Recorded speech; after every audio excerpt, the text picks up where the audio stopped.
Hello and welcome to NTD News Today. Kevin Hogan here. Let's take a look at our top stories. The debt limit deadline approaching. What's President Biden's message to Republican lawmakers? And what does a former Trump advisor say about claims the debt ceiling is only about past spending? Facebook, Instagram, and WhatsApp all experienced outages yesterday. Facebook blames the problem on internet routers. The White House says it's paying attention to the situation.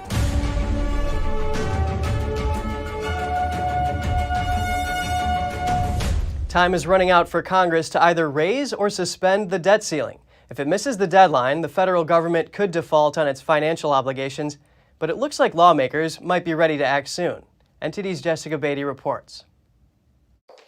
President Biden had some harsh words for Republicans Monday for not helping raise the debt ceiling. The deadline is just 2 weeks away. If Congress misses it, America could default on its debt for the first time ever. Democrats are willing to do all the work stopping it. Republicans just have to let us do our job. Just get out of the way. Republicans want Democrats to use a process called reconciliation to raise the debt limit without GOP support, saying if Democrats want to spend money alone, they can raise the borrowing limit alone too. Democrats need to tackle the debt limit. We gave them a roadmap and 3 months' notice. I suggest that our colleagues get moving. But Democrats say both parties incurred the debts, so both parties should vote to raise the limit. President Biden claiming it's only about paying off old debts. There's nothing to do with any new spending being considered. There's nothing to do with my plan for infrastructure or building back better. Zero. But Fox Business's Larry Kudlow says that's incorrect. The debt limit debate is always about future spending.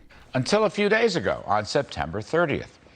So the reason Mitch McConnell and the Republicans won't support the Democrats is because the Democrats won't say what kind of spending and taxing and debt they're cooking up for the next budget. Emphasis on the next budget, as in next year. The Senate's top Democrat, Chuck Schumer, says they must get a bill to the president's desk by the end of the week. If Congress doesn't raise or suspend the debt ceiling by October 18th, it could mean delays in paychecks for federal workers and service members, Social Security checks, Medicare benefits, and more. The president's also trying to secure enough support to pass his domestic agenda. Moderates and progressives in his party are still feuding over the price tag for his social spending and climate bill. Jessica Beatty, NTD News. Activists chased Senator Kyrsten Sinema of Arizona into the bathroom over the weekend. They were pressuring the Democratic senator to vote in favor of that $3.5 trillion spending package, but these activists may have broken the law. NTD's Miguel Moreno has more on that. This video uploaded by Lucha gives us a glimpse of the activist organization's indoor protests on Sunday at Arizona State University. Right now is a real moment that our people need. They demanded that Senator Kyrsten Sinema of Arizona, seen in the bright dress, vote for the $3.5 trillion spending package. Sinema entered the restroom, but that didn't stop the activists. We knocked on doors. We need solutions. The Build Back Better plan has the solutions that we need. We knocked on doors for you to get you elected, and just how we got you elected, we can get you out of office if you don't support what you promised us. The next day, Sinema said it is vital to our democracy that constituents can freely criticize her positions and decisions. But she accused Lucha, or Living United for Change in Arizona, of breaking the law. She said yesterday's behavior was not legitimate protest. It is unacceptable for activist organizations to instruct their members to jeopardize themselves by engaging in unlawful activities such as gaining entry to closed university buildings, disrupting learning environments, and filming students in a restroom. In Arizona, it is illegal to film people in restrooms without their consent. Lucha says they fight for social, racial, and economic transformation. The organization hasn't gotten back to us, but they accused Sinema of being completely inaccessible, which is why they confronted her in this way. Sinema and her Democratic colleague Joe Manchin have rejected the multi-trillion-dollar spending package. Miguel Moreno, NTD News.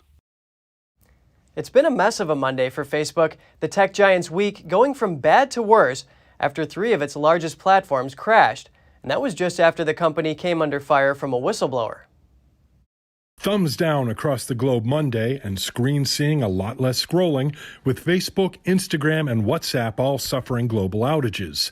The longest crash of the platforms in the company's history, the tech giant's chief technology officer offering up apologies, taking to its competition to communicate with users, tweeting, "We are experiencing networking issues and teams are working as fast as possible to debug and restore as fast as possible." The outage causing enough concern for the White House to keep an eye on it. We are aware, we're monitoring. The blackout coming on the heels of a black eye for the company, a Facebook whistleblower claiming the company puts profits over public safety. Facebook has realized that if they change the algorithm to be safer, people will spend less time on the site, they'll click on less ads, they'll make less money. Facebook responding to the whistleblower's claims, alleging 60 Minutes used select company materials to tell a misleading story about the research we do to improve our products.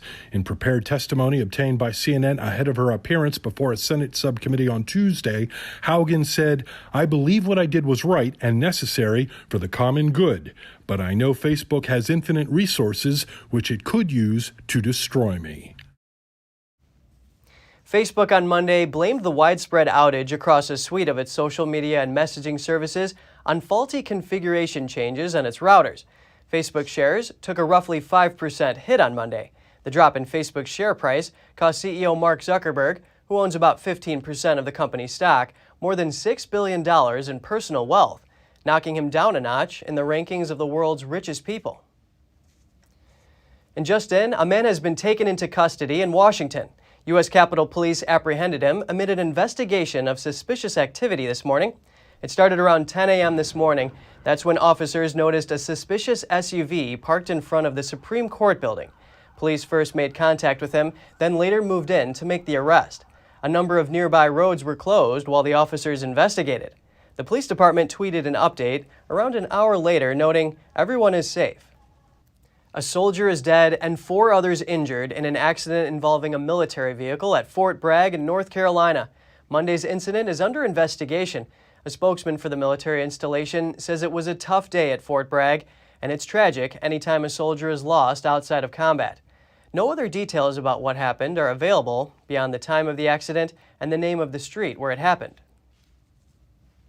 Disturbing video shows police confronting a gunman on a Tucson, Arizona Amtrak platform Monday. The footage was streamed by rail monitoring site Virtual Railfan. The clip opens with the sounds of gunshots being fired, prompting a police officer and K-9 to respond. They enter the train, stay on board for a few moments, and then run for cover, with the gunmen firing shots as they run. Some 50 additional officers arrived on the scene later. In the end, a DEA special agent was fatally shot. Another agent was left in critical condition, while a Tucson police officer is now hospitalized in stable condition. According to police, it all happened during a routine check for illegal guns, money, and drugs. Officers made contact with 2 people on the train. While one person was being detained, the second individual took out a gun and opened fire on the officers. The gunman was pronounced dead on the scene after barricading himself in a bathroom. The other suspect is in custody. The Defense Department says all U.S. civilian employees need to be fully vaccinated for COVID-19, and it's giving them just a few weeks to take all necessary shots. The department issued a memo saying its requirement is an act of defending the nation and protecting the American people. The memo says their rule also complies with President Biden's executive order that requires federal employees and contractors to get vaccinated. Department of Defense employees need to have received both Pfizer or Moderna shots or 1 Johnson & Johnson shot by early November. A similar directive was issued over the weekend by the White House's Office of Personnel Management. It says federal employees who refuse vaccination could be fired. Starting yesterday, teachers and staff of New York City public schools need to be vaccinated to continue working. Over 97% have been vaccinated, but there are some who are refusing to comply with the mandate. NTD's Jason Perry attended a rally for teachers. New York City Public Schools just started enforcing the vaccine mandates for teachers and staff. We are here in New York City, right outside of the Department of Education, where Teachers for Choice is holding a rally and a march against the new vaccine mandates.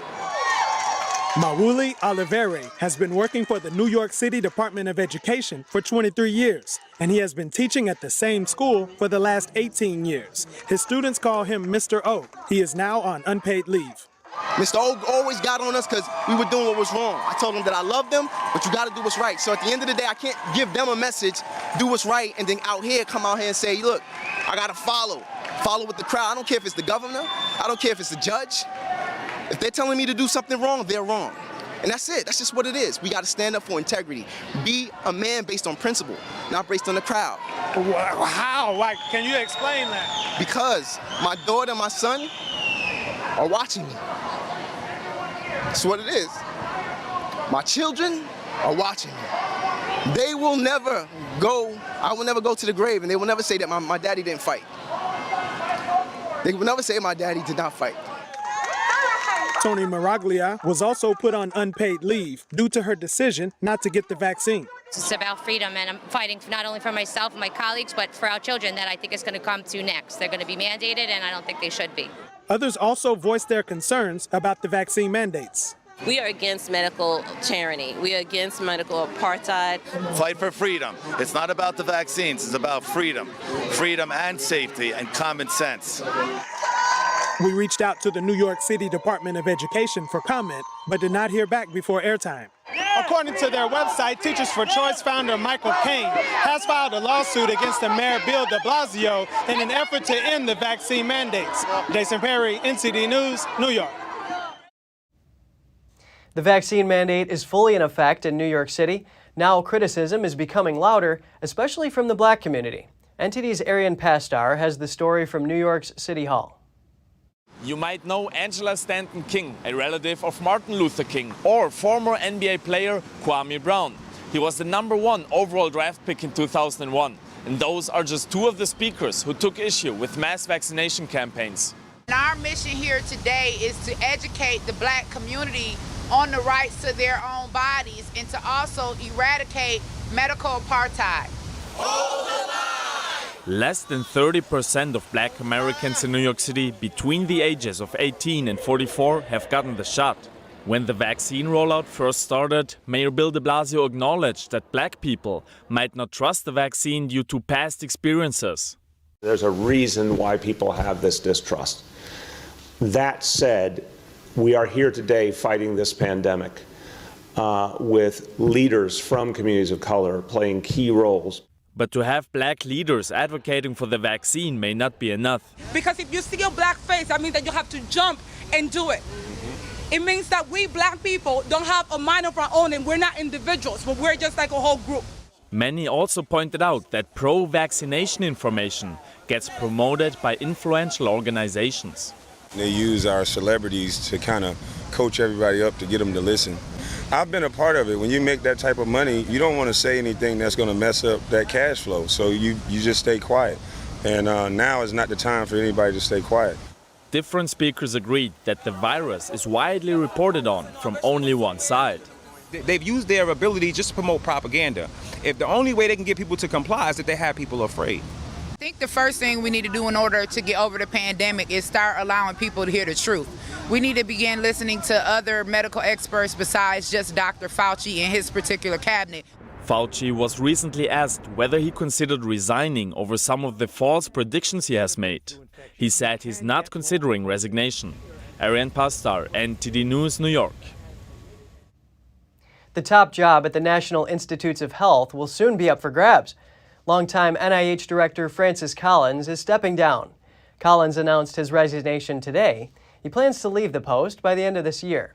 Explaining the decision, he said he fundamentally believes no single person should serve in the position too long and that it's time to bring in a new scientist to lead the NIH into the future. The 71-year-old physician and geneticist headed the agency for over a decade. He now plans to return to his lab at the National Human Genome Research Institute. According to a Washington Post report citing an NIH official, an interim director hasn't been selected. President Biden will later nominate his successor to be confirmed by the Senate. The mayor of Rochester, New York, will resign from office after accepting the terms of a plea deal. She faced charges over campaign finance violations. She will step down by December 1st. Mayor Lovely Warren and 2 assistants were each accused of violating election laws when they accepted campaign contributions that exceeded legal limits. Warren faced 2 felony counts. The mayor previously denied allegations she violated campaign finance rules related to her re-election efforts. She claimed money was accidentally moved through a PayPal error or bookkeeping mistake. Warren's plea deal will also settle a weapons and child endangerment charge related to a home she shared with her now estranged husband. Authorities believe Warren's husband is part of a drug trafficking ring. Warren was set to leave office in January anyway after losing the mayoral primary. The current deputy mayor will become mayor of Rochester for a month once Warren steps down. Up next, by a near unanimous vote, Hollywood's behind-the-scenes staff has authorized a national strike. That's if film and TV producers fail to negotiate a new contract. All that and more here on NTD News.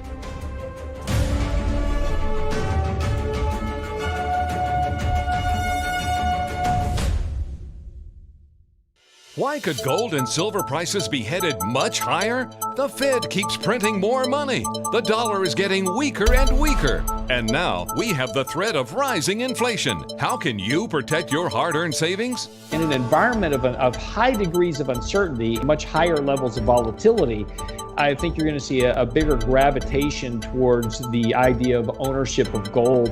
Plagues and wars and regime changes, gold and silver have held their value through all of that and more. What you really need to do, get yourself some real, genuine protection that can be found in precious metals. Call for these special reports and Precious Metals Guide. Find out how high massive money printing and inflation could send gold and silver prices.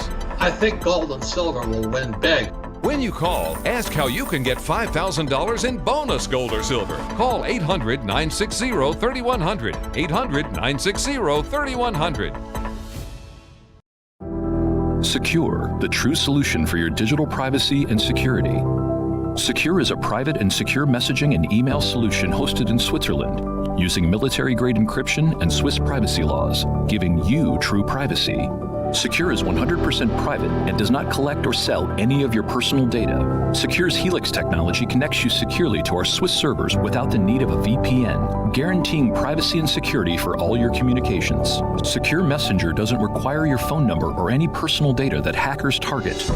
Chat by Invites allows you to chat privately and securely with anyone outside of your secure network without the need for others to download Secure.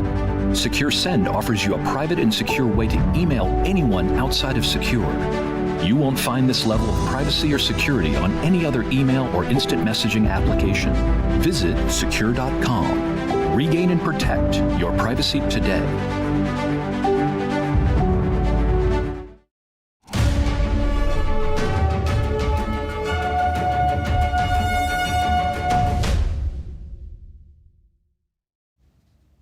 Workers behind the scenes of Hollywood movies and TV shows are demanding reduced working hours and higher wages. Their union said members voted overwhelmingly to authorize a strike should negotiations for a new contract fail. Here's more. Behind-the-scenes workers in Hollywood have voted to authorize a nationwide strike if talks with producers for a new contract fail. The International Alliance of Stage Theatrical Employees, known as IATSE, announced Monday that 90% of its members cast ballots, with 98% of the votes supporting the decision. The union now represents some 60,000 workers in television and film production across the country. IATSE represents basically everybody on a movie set other than the actors and the director and the writer. So it'd be the camera operators, the boom mic holder, the painters, the carpenters, et cetera, et cetera. The sound crew and the editors, basically, everybody that you don't see on a film set. The union has demanded reduced working hours and a pay raise for workers on streaming projects. They're paid less than those working in mainstream and cable TV. We have some members in our crafts that are so underpaid that they can't possibly survive in the cities where they provide services, and so we're looking for a livable wage for them. The current pay is based on an agreement drawn up in 2009 when streaming and online media were still in their infancy. And we're looking for the employers to keep their long ago made promise that when new media moved from experimental to successful, that our members would then be paid industry standard rates for doing that work. The vote may not necessarily lead to a walkout, but it will bolster the clout of IATSE leaders, who are in talks with the Alliance of Motion Picture and Television Producers. Nobody wants a strike. But what this tells us is that our members have the resolve to do what it takes to be treated fairly and with dignity. And now it's up to the employers to return to the table and begin the process of resolving these issues. As demand for TV shows and films increase, work for behind-the-scenes crew members can stretch up to 14 hours a day, especially for those helping create content for streaming platforms including Netflix, Apple TV, and Amazon Video. For over a month, everyone over 12 years old in New York City has had to show a vaccine pass to dine indoors. NTD's Phil Zoe takes a look at how that's impacted the restaurant business. Restaurants, cafes, and more. If you want to dine indoors in New York City, you have to show your vaccine pass. But many shop owners are saying business is way down since the vaccine mandate, including Rocco's pastry shop. Italian bakery Pasticceria Rocco has been in business for decades in downtown Manhattan. The owner told NTD News business is down a whopping 50% compared to before the pandemic. The numbers are dwindling and dwindling each time. I mean, the city's a disaster. Now with the city's vaccine mandate that started in August, things are even worse. I think a lot of people are not coming in the city. I can remember Bleecker Street packed full of people, you know, and I don't see it anymore. Another owner said he doesn't agree with the vaccine mandate, but now he has no choice. We got visited by 2 inspections. They threatened to remove our liquor license. I have to put my personal feelings aside to protect my 90 employees and protect our beloved business. Business was down about 40% in the first week when he had to enforce the mandate. I'll tell you that the first couple of days were rough. We actually had to turn people away. If I'm hungry, like I said, I have to walk back to my apartment and make my own food. Generoso Allo says if things keep going this way, her business might not be able to make it. I would love people to just unite and stop the hate with each other, really, because it's too much hate, and they really should be united. Phil Zoe, NTD News, New York.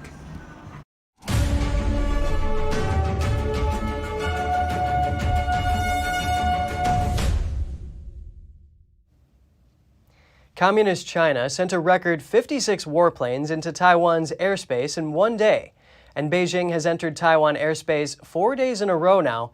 The White House says it's monitoring the situation. What is the White House's interpretation of what China is doing, and what can be done to kind of ratchet down those tensions? Our commitment to Taiwan is rock solid and contributes to the maintenance of peace and stability across the Taiwan Strait and within the region. We have been clear privately and publicly about our concern about the PRC's pressure and coercion toward Taiwan, and we will continue to watch the situation very closely. Taiwanese authorities say the communist regime has made over 500 military incursions this year, compared to 380 in 2020. Beijing has ramped up both military and diplomatic pressure to try to intimidate the self-governed island. Beijing's ultimate aim is to bring the island under its rule, but it also wants to make sure Taiwan is diplomatically isolated from other countries.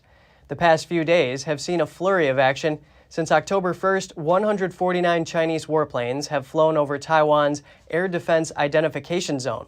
Those include both daytime and nighttime incursions with fighter jets, bombers, and anti-submarine aircraft. A Chinese film celebrating Chinese soldiers fighting American troops during the Korean War is breaking box office records in China. In recent years, a growing number of Chinese films have cast the U.S. or American nationals as the villains. NTD's Tiffany Meyer has more on the story. The communist regime is further fanning the flames of anti-U.S. sentiment. A new film glorifying Chinese soldiers fighting Americans in the Korean War is breaking a global box office record. According to Variety, China's The Battle at Lake Changjin was the highest-grossing movie anywhere in the world over the past weekend, earning $203 million. The movie portrays the brutal 1950 Battle of Chosin Reservoir during the Korean War, which the Chinese regime officially calls the war to resist American aggression and aid Korea. Chinese authorities have issued orders that movies should focus on themes such as loving the party, the country, and socialism, and sing the praises of the Chinese Communist Party, the motherland, the people, and its heroes, which this tearjerker tries to do.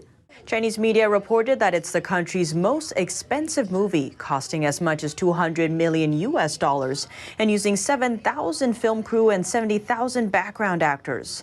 The film is co-directed by A-list Chinese and Hong Kong filmmakers and enlisted young Chinese super idols who have tremendous influence among young people in China. That includes Jackson Yi. The 20-year-old has over 70 million followers on Chinese social media platform Weibo and topped the Forbes China celebrity list for the second year in a row.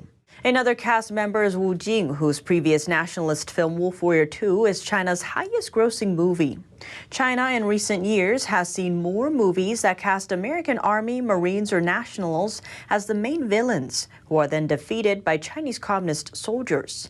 The regime may be trying to strengthen young Chinese people's anti-American sentiments and pump up their loyalty to the Communist Party. The Battle of Lake Changjin is one of the Korean War's bloodiest battles. Estimates of Chinese casualties range from nearly 20,000 to 60,000, almost half the number of the entire Chinese troop. The Chinese regime says over 4,000 soldiers were frozen to death due to the extreme low temperatures. The U.S. reported over 10,000 casualties. That's including nearly 3,000 South Korean soldiers. The U.S. troops also provided cover and helped evacuate 98,000 North Korean refugees to South Korea. U.S. historians call it the greatest evacuation movement by sea in U.S. military history. Hong Kong's largest independent trade union disbanded on Sunday. Vice Chairman Liu Tang said members of the Hong Kong Confederation of Trade Unions, or HKCTU, voted to break up because political uncertainty had made it difficult to continue.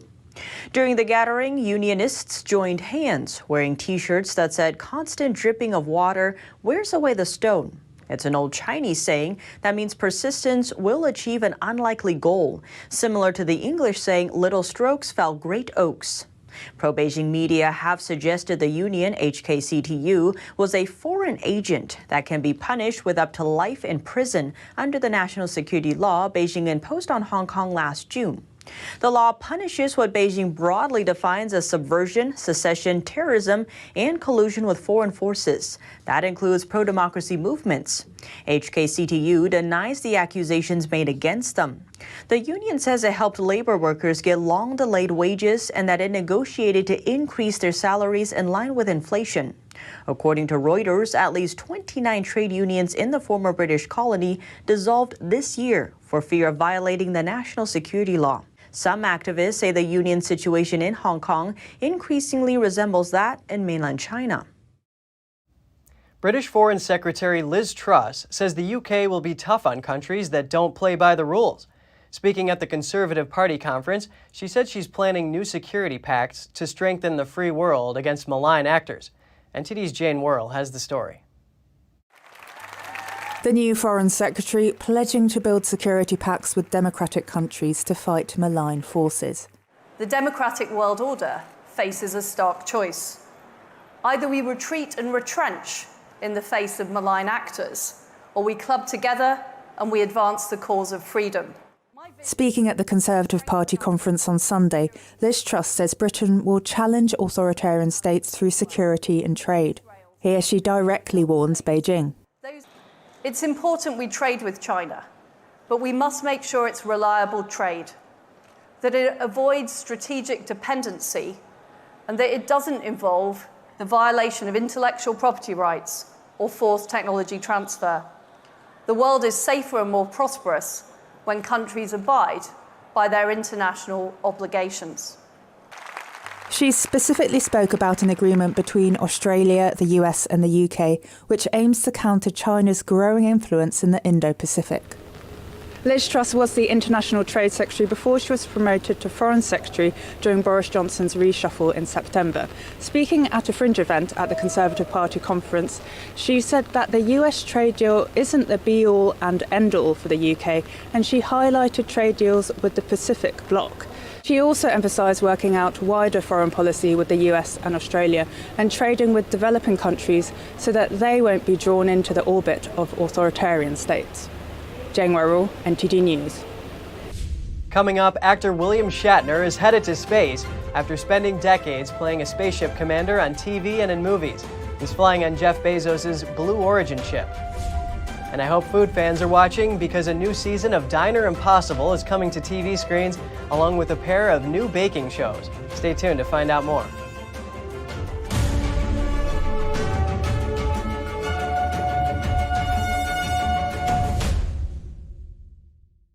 I will bless those who bless you. Here in Israel and the former Soviet Union, the Jewish people are living in very difficult times. There are now thousands of destitute, elderly Jews who are desperately in need of basic food.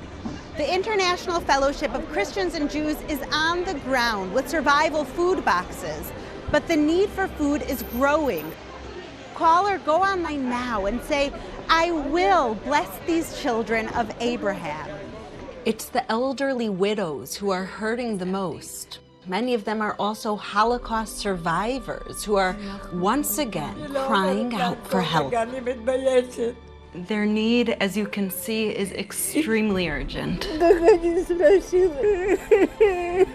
Right now, you can give a gift of life of $25 that will help rush an emergency food box to an elderly Jewish person who doesn't have enough to eat. When you call right now, your gift's impact will be doubled to help save lives. For over 35 years, this trusted ministry has given Christians like me a way to tangibly bless Jewish people who are in need throughout the world. Wherever in the world the Jewish people have the greatest need, our spiritual mandate is to feed the hungry and to care for the widows and orphans.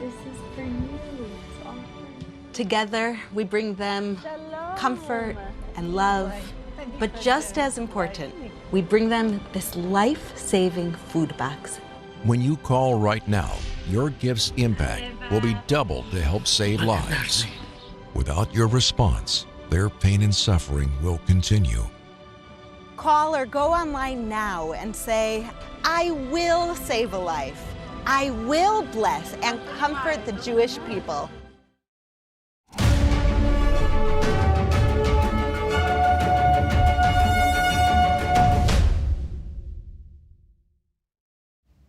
And in the UK, the fuel crisis is said to be virtually at an end in many English counties, but gas stations in and around London are still short.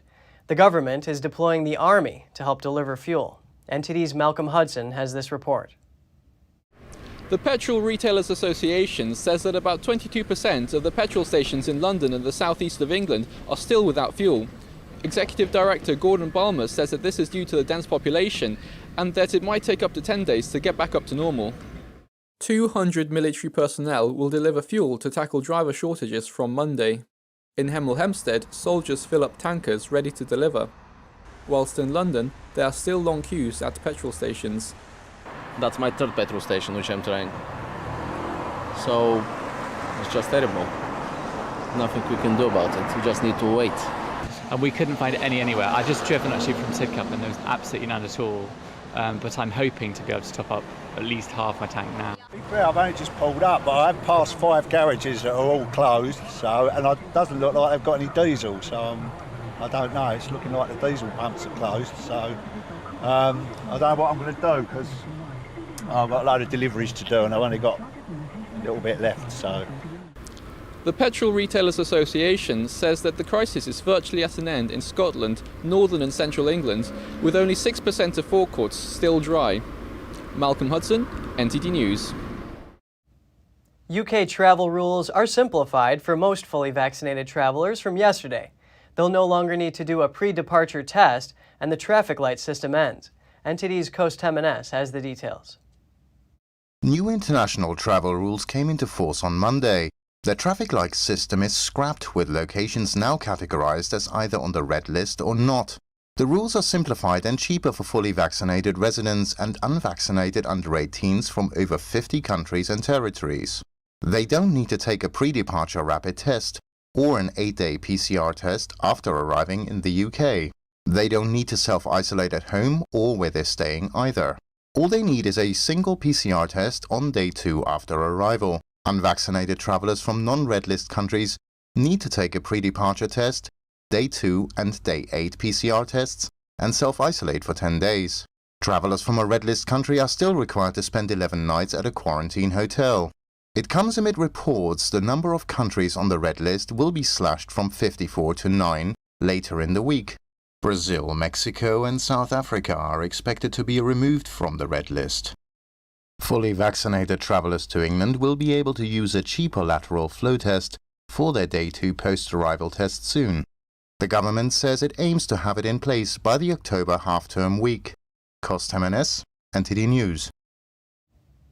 William Shatner, the Star Trek actor who found fame by pretending a Hollywood soundstage was a spaceship exploring the galaxy, will be launched to the edge of space for real next week. He will be on board a rocket built by billionaire Jeff Bezos' Blue Origin. Reality has finally caught up with William Shatner. The actor, who famously portrayed Captain Kirk on the original Star Trek television series, is actually heading to space. Wow. That's shocking, actually. Thanks to one of the billionaires now offering trips to the final frontier. In Shatner's case, it's Jeff Bezos, whose next Blue Origin rocket launch on October 12th will have Shatner on board. In a statement, the actor, who also starred in 7 Star Trek films, said, quote, "I've heard about space for a long time now. I'm taking the opportunity to see it for myself. What a miracle." Shatner is flying as a guest of Blue Origin, but the company says it has also sold nearly $100 million in tickets to paying customers, though it has not said how many. Shatner will be joined by a former NASA engineer, a clinical research entrepreneur, and a Blue Origin vice president. The flight will be the company's second with humans. The first came in July when Bezos himself was among those who soared more than 66 miles above the Texas desert and returned safely to Earth. A round trip that, at a top speed of over 2,000 miles an hour, lasted under 11 minutes. 82-year-old aviation pioneer Wally Funk was also on that flight. Blue Origin at the time touted her as the oldest person to reach space.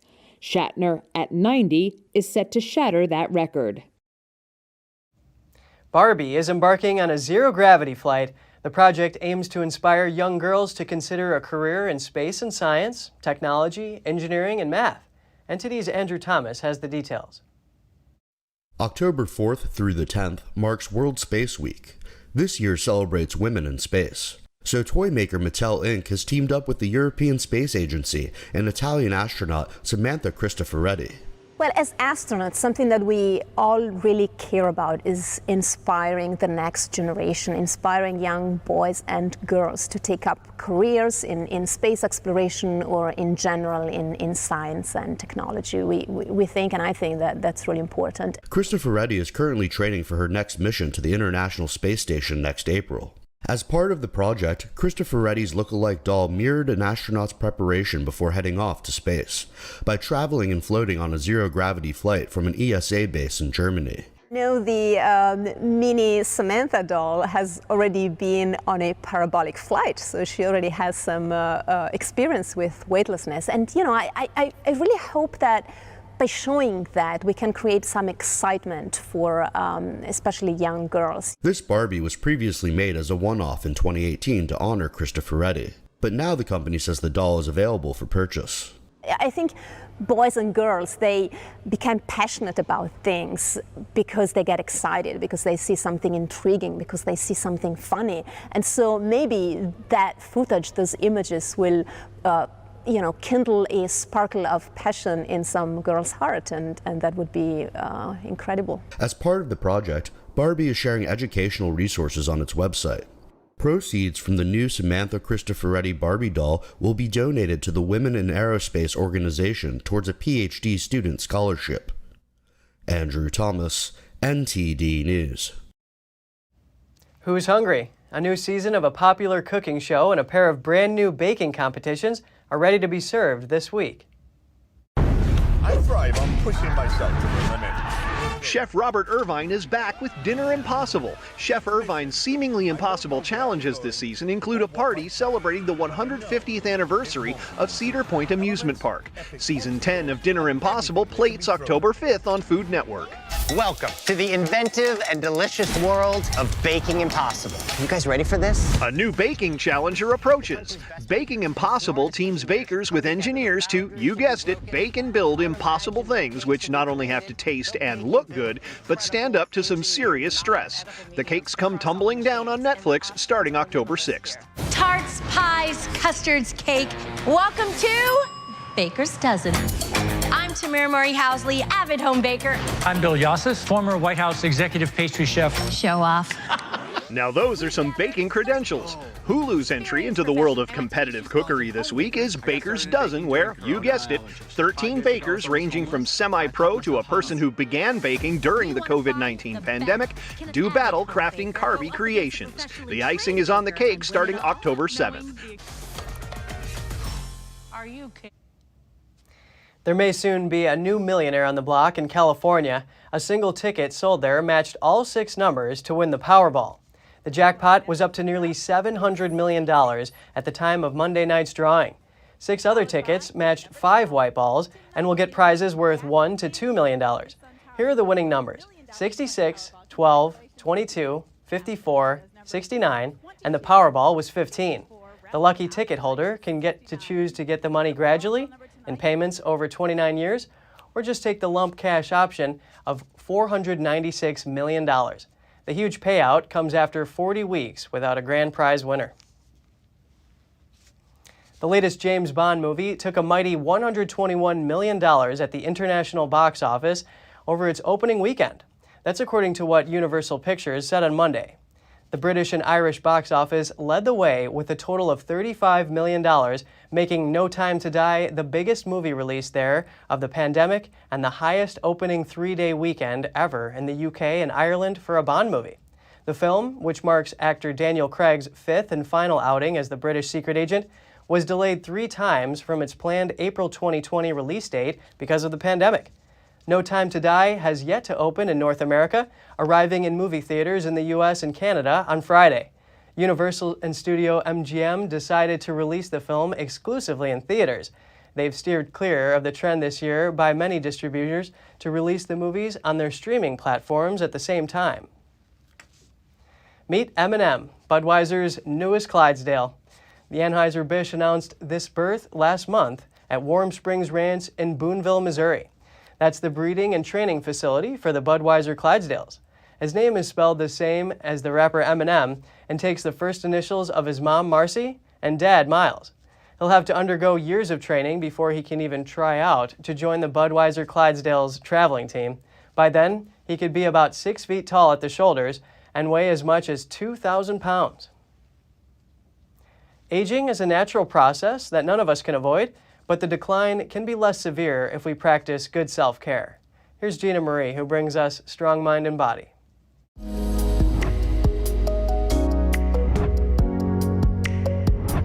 Welcome to Strong Mind and Body. I'm Gina Marie. There are many expensive serums and treatments that can help to ward off the signs of aging. But treating our bodies with kindness and feeding our soul what it craves can give some of the best results available without spending a penny. Eating nutritious food, having positive thoughts, exercising, prayer, and meditation will all support health and well-being. By practicing these completely free activities, you'll help yourself age more gracefully without hurting your wallet. Number 1, sleep. Not getting enough sleep can make you age more quickly. Human growth hormone is produced when we sleep, and cutting back on shut-eye will leave you tired, grumpy, and achy. Adults aged 18 to 64 should aim for 7 to 9 hours of sleep. Those aged 65 and older can thrive on 7 to 8 hours. Here are a couple of tips to get a better sleep. Go to bed and wake up at the same time each day. Establish a nighttime routine where you shut off all screens and start winding down the hour before you sleep. Keep your room quiet and cool when you sleep. Walk for 30 to 45 minutes in the morning sun to spur production of serotonin. Number 2, time in nature. Nature helps us unplug from the modern world and reconnect with a greater sense of the eternal. Fresh air, sunlight, and exercise are good for the body and soul. Whether it's the woods, the beach, or the desert, nature is easily accessible even in big cities. Number 3, meditation and prayer. Meditation slows the aging process. Even taking as little as 15 minutes a day to be present with your breath can help you to feel more at ease. Normally, aging brings on a decrease in memory and cognition. However, dementia and Alzheimer's may be prevented or slowed through practicing meditation, as it helps with brain connectivity. Number 4, friendship. Having healthy relationships provides connection and companionship, which is crucial for our emotional and mental health. Friendships that are nurturing influence our habits and hobbies. They can provide help when we are in need and laughter when we are blue. To keep friendships healthy, it's important to resolve conflict when it comes up. And number 5, laughter. Laughter is fun and good for our bodies. It releases endorphins, a hormone that makes us feel good and relieves pain. Laughter also decreases cortisol, a stress hormone that causes inflammation in the body. Less inflammation means less stress on our immune system, freeing it up to protect us from infection and disease. By incorporating these free activities into your life, you can experience more vibrant health as you grow older. Thanks for watching. At NTD, we're honored to be your source for the news. Catch us again tonight at 6:30 Eastern. In New York City, I'm Kevin Hogan.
Before you go, here's something you should know. Don't forget you can catch all of NTD's programs on television. NTD Business premieres live Mondays through Fridays at 5 p.m. We broadcast to many of your favorite platforms, Apple TV and Roku, for example.